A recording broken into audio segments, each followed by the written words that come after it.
قال لي كلمة هي لحد دلوقتي في وداني. هو انت مين هيرضى يتجوزك وان انت تعبانة يعني؟ احنا كنا صحاب، بعد كده يعني كان في ما بيننا تبادل شعور، فبعد كده يعني احنا لقيته هو بيكلم بنات تانية فسيبنا بعض، فهو ما كانش عايز يسيبني، فراح قال لي كده بقى، قال لي انت اصلا مين هيرضى يتجوزك وانت تعبانة؟ عشان تعبانة صحيا عندي مشكلة في المناعة، فبالنسبة للمجتمع ان هي مشكلة. ذئبة صح؟ عرفت منين؟ انت عرفت منين؟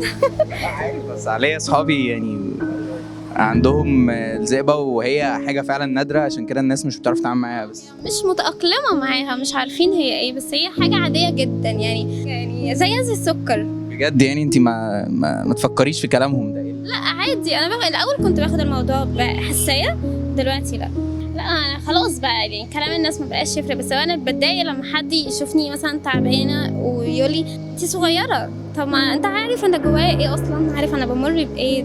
مرضى الذئبه اصلا يعني حاله نادره يعني اصلا، حتى لما باجي اتعب مكان معين بروحه، مش اي حته. يا جماعة الذئبة دي مرض هو ما بيجيش لناس كتير، بس هو مؤذي جدا لأعضاء الجسم. يعني انت ممكن تبقى قاعد كويس جدا تلاقي مثلا رجلك بتوجعك او رجلك حصل لها هجمة تقريبا، صح؟ او عضو. ما نقدرش نمشي في الشمس بيحصل علامات حمراء في وشنا، ما نقدرش نحط ميك اب زي يعني انا كبنت ما اقدرش احط ميك اب كتير، فهو الموضوع بيأثر في كل حاجه يعني، بس حاجه عاديه زيها زي السكر. كلنا معاناتك معايا، انا عارف انه صعب عشان الناس تستفاد، مع ان انت يعني هي ما شاء الله يعني بجد انا ما حسيتش ان هي يعني فيها حاجه بجد، ما شاء الله بجد. لا يعني حاسس ان انت يعني على الاقل كفايه ان انت مبسوطه او شكلك متفائل، فدي حاجه حلوه. فانت ممكن تحكي للناس انت الموضوع ده اصلا اثر معاك ازاي، وازاي عرفتي ان انت تتخطي فكره ان لا انا كويس انا تعبانه بس حاجه عاديه. في البدايه انا قعدت سنه كامله مش متأقلمه ومش مقتنعه ان انا تعبانه، ما كنتش باخد ادويه خالص. بعد كده جيت وجع في عظمي جامد، ما قدرتش ان انا اتحرك، في مشاكل كتير معايا، واثر كمان على ان انا ما اقدرش اعمل مجهود، قلبي بيوجعني. اهلي فضلوا يتكلموا معايا ان ده ابتلاء من عند ربنا، وان ربنا بيحبك وصلي وقربي من ربنا وكل حاجه هتعدي، ومفيش وكأن مفيش اي حاجه، وان في اكتر منك تعبان اكتر منك ومفيش بيعيش حياته عادي.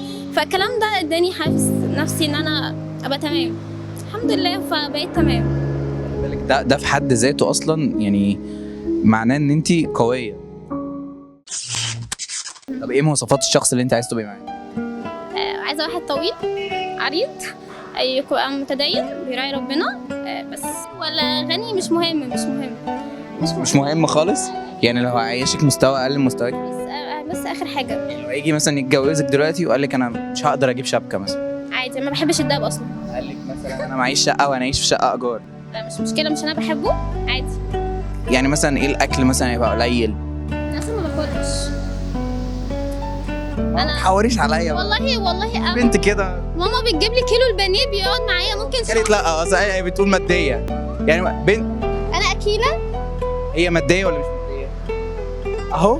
لا ماديه من الفلوس اللي انا مدخلاها من نفسي. ايوه يعني مش من حد تاني. يا جماعه ما بحبش الناس اللي معاها فلوس، انا عايزه واحد يبقى بسيط بس، المهم يبقى متدين وكويس ويراعي ربنا فيا، غير كده لا. طب انت اصلا لو عايزه تتجوزي عن حب ولا صالونات؟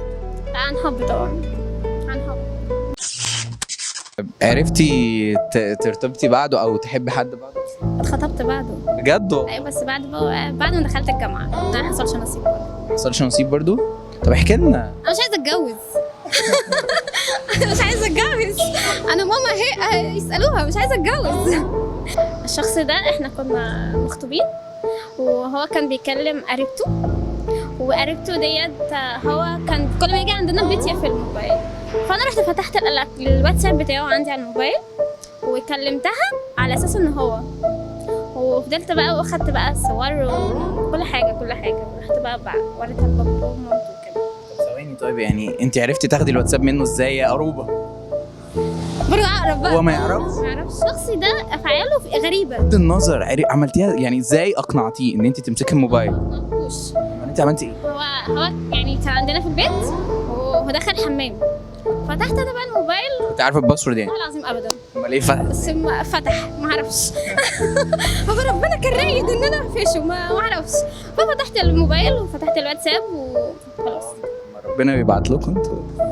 بس ربنا كده بيدينا النعمه والحد عندنا عن الفصل. حافظه.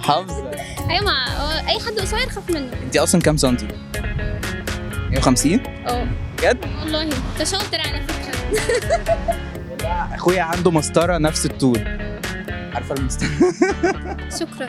خلاص طيب، عايزه تقولي حاجه تاني؟ عايزه اقول بحبك يا ماما اول حاجه، وبحب بابا جدا، ونفسي والله يوافق باي حاجه انا عايزاها. فقلت لبابا بقى يا رب بابا يشوف خلاص. طيب خلاص، موافقه ان اللقاء ده ايه؟ اللقاء ده لو نزل ما ينفعش تمام. بنحط كوميكس وتريقه وكده. عيش بقى بس كده.